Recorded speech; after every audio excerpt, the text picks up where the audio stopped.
Coucou la famille, j'espère que vous allez bien. Aujourd'hui, on va faire une petite vidéo sur le conflit israélo-palestinien et notamment la position de la France, que personnellement je trouve justifiée. Mais avant, on va faire un petit rappel historique des faits d'année en année pour bien comprendre l'histoire et se l'imprégner. Et ensuite, justifier de manière argumentée la position de la France. Avant de rentrer dans le vif du sujet, j'aimerais rappeler qu'il n'est pas question dans cette vidéo de prendre parti pour X ou Y.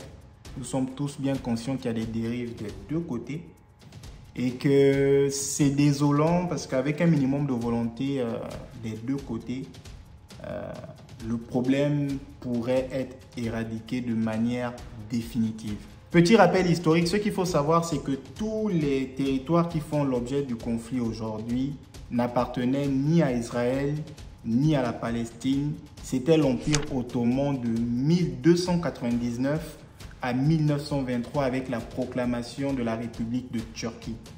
C'était un empire multiethnique, transcontinental, principalement musulman, mais où cohabitaient plusieurs religions. L'islam sunnite était la religion officielle, mais il y avait plusieurs autres religions minoritaires, à savoir le soufisme, le chiisme, le christianisme, le yézidisme et le judaïsme.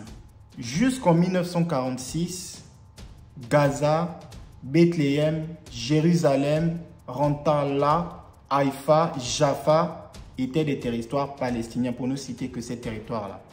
J'ouvre une petite parenthèse religion. Il faut savoir que le peuple juif dans la Bible est en recherche de la terre promise. Ils ont été libérés de plusieurs années d'esclavage en Égypte par Moïse. Moïse a aidé le peuple juif à traverser la mer Rouge et juste après, ils errent dans le désert en recherche de la terre promise. J'ai ouvert cette parenthèse parce qu'elle est cohérente avec l'installation massive des Juifs en Palestine après la Seconde Guerre mondiale. En 1947, il y a eu le plan de partition de l'ONU qui a partagé la Palestine en territoire israélien et palestinien avec proclamation en 1948 de l'indépendance de l'État d'Israël par David Ben Gourion. De 1948 à nos jours, Israël n'a fait que gratter les territoires palestiniens et ce malgré le plan de partition qui avait clairement délimité les territoires israéliens et palestiniens. Ils ont également quasiment récupéré tous les territoires de la Cisjordanie, dont Jérusalem, aux yeux et au su de tous. Je vais vous épargner quelques faits historiques que vous pourrez retrouver sur Internet, comme la guerre des 6 jours, la déclaration de l'OLP, l'Organisation de la Libération de la Palestine, en exil à Alger, le 15 novembre 1988, et qui faisait office d'indépendance de l'État de Palestine, acté par la Ligue arabe, ou encore le règne du Fatah, et la mort de Yasser Arafat. Je vais me focaliser sur des faits plus récents avec l'arrivée au pouvoir du Hamas en 2007. Mais avant, en 2006, le Hamas gagne les élections législatives qui ont entraîné juste après une guerre civile et l'éviction de l'autorité palestinienne. 2007, le Hamas prend le pouvoir par la force. Mais en gros, il faut recontextualiser parce que du vivant de Yasser Arafat, 15 ans durant, il prônait la paix. Mais en gros, son message de paix n'était pas audible pour tout le monde au niveau de la Palestine. Parce qu'il y a des gens qui avaient un positionnement un peu plus radical. C'était soit la récupération de toute la Palestine pour réinstaurer un gouvernement islamique, soit rien. Ils ne voulaient pas entendre parler de la paix avec Israël. La définition qu'on peut retrouver sur le Hamas, c'est que c'est une organisation militaire et politique islamique créé à Gaza et qui a pour but principal de détruire Israël et de rétablir un gouvernement islamique en Palestine. C'est le but déclaré de sa charte publiée le 18 août 1988 dans son article 7 nommé le djihad contre Israël jusqu'à sa destruction. C'est aussi en partie à cause de cette finalité qu'aujourd'hui le Hamas est considéré comme une organisation terroriste. Aujourd'hui, Gaza est divisé parce qu'en gros, on retrouve les pros du Fatah et les pros du Hamas. Parce qu'en Palestine, de nos jours, il y a des gens qui ne sont pas d'accord avec les pratiques utilisées par le Hamas. Donc là, déjà, on peut clairement voir qu'il y a des problèmes de légitimité nationale et internationale du Hamas pour les faits qui ont été précédemment évoqués. Concernant la position de la France, que je trouve juste et justifiée, je vais essayer d'argumenter en 5 points pour dire pourquoi. Premièrement, plusieurs puissances mondiales ont comme une dette morale envers le peuple juif du fait du carnage humain qu'ils ont connu lors de la Seconde Guerre mondiale et même pour tout l'antisémitisme qu'ils ont connu tout au long de leur histoire.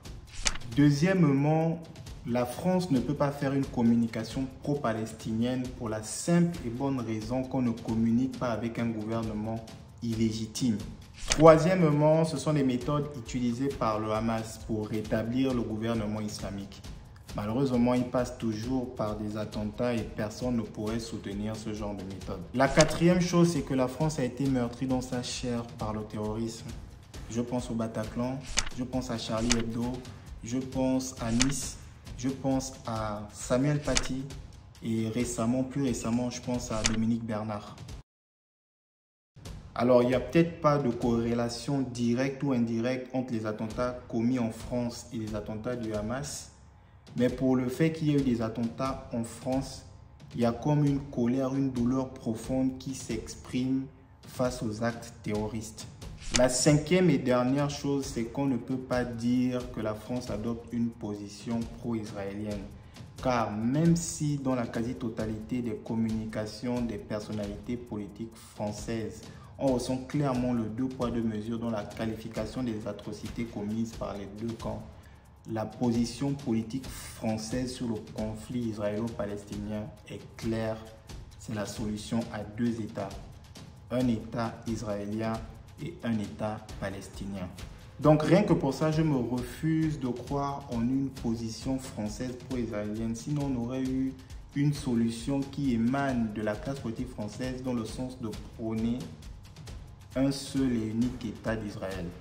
Il y a des gens qui évoquent les causes qui ont entraîné tout ce qu'on connaît aujourd'hui. Alors c'est vrai qu'il y a eu à un moment donné de l'histoire une annexion juive en Palestine. Il y a eu des dérives israéliennes telles que la violation de la partition de 1947, des expropriations des Palestiniens de leurs maisons, des dommages collatéraux créés par plusieurs de leurs offensives armées, des immeubles de civils touchés injustement et créant un bilan humain lourd, mais rien ne justifie les morts des deux côtés.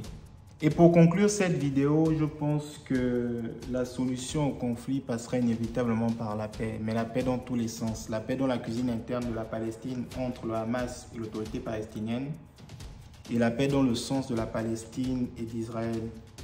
La paix est possible parce que lors de l'existence de l'Empire ottoman, il y avait une cohabitation de plusieurs religions, dont la religion musulmane et le judaïsme. Il n'y a pas de raison qu'aujourd'hui la cohabitation ne soit plus possible. Il faut juste une bonne volonté des deux côtés pour matérialiser cet effort de paix-là. Et que surtout, que le traité de paix qui sera pris soit accepté de tous et respecté de tous également. Je vous remercie d'avoir suivi cette vidéo.